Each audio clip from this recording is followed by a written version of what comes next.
Hi everyone, Morgan here. So today I'm going to talk about how much propane of these 1-pounders we use when we use the Coleman propane stove. So real quick, we had to exclusively use this for about 2 months when we first got here to Alaska.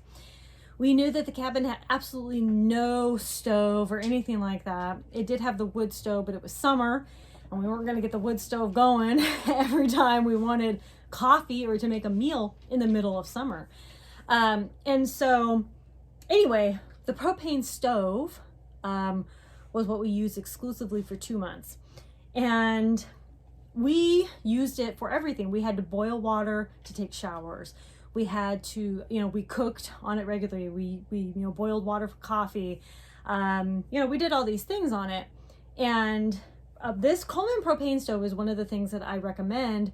A lot of preppers recommend for emergency purposes. I always used it indoors and had a window open. That was a big concern to a lot of people. A lot of people saw that like in my pictures or something and they were like, I'm confused, you're using it indoors. Everybody says don't use it indoors. Well, I've always said you can use it indoors as long as you have a window cracked or open or something, because of the propane usage. So it very explicitly says on the inside, do not use it indoors, but you can safely use indoors as long as there's ventilation with like an open window or something. We used one of these 1-pound propane tanks with our Coleman propane stove once a week. We switch it out once a week. So that I feel like is pretty good, especially because of the low BTUs that these have. It would take about 10 minutes to get water boiled for like rice or pasta or something, or, to heat up the water for our showers, or, to heat up the water for our coffee. It would take about 10 minutes. On our stove that we have right now, it takes about 2 or 3 minutes. It's way less time because it's higher BTUs on our, actual propane stove. These are much lower BTUs. So that was another concern of mine, that I thought I was going to be using the propane super fast, but it didn't. And, using it exclusively for 2 months, it was really nice to have it. So nice. We knew we weren't going to have anything. We had this, and it was really nice to have. The only thing that I wish that we had tried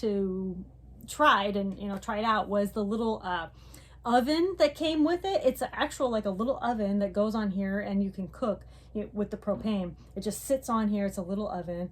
It's like $50. I'm going to put a link down below. You can see it here on the screen, but I'm going to put a link down below where you can go find this. But I thought that little oven thing was so cool because you could actually bake in it. But I would definitely recommend storing up on these. We had exactly 8. So there's actually a filler adapter to which you can stick on this and then stick on a larger propane tank, and you can actually fill these smaller ones from that larger propane tank.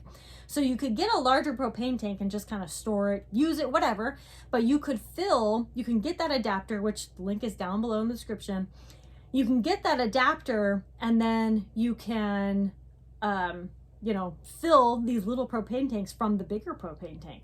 So if you have to use it, or maybe you just have like a couple of these and then you just fill it, every once in a while, whenever you need it, that's a really good option too. So just some ideas that I wanted to share with you and to offer some insight into how often we had to switch out. I would say we used it about 3 times a day, and sometimes we used both burners, sometimes we just used one.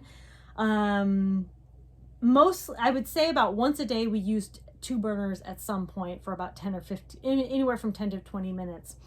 And then, for 7 days a week, for 8 weeks. So that was about 1 propane tank a week. Thank you all so much for watching. Conquer tomorrow by preparing today. I'll talk to you later. Bye.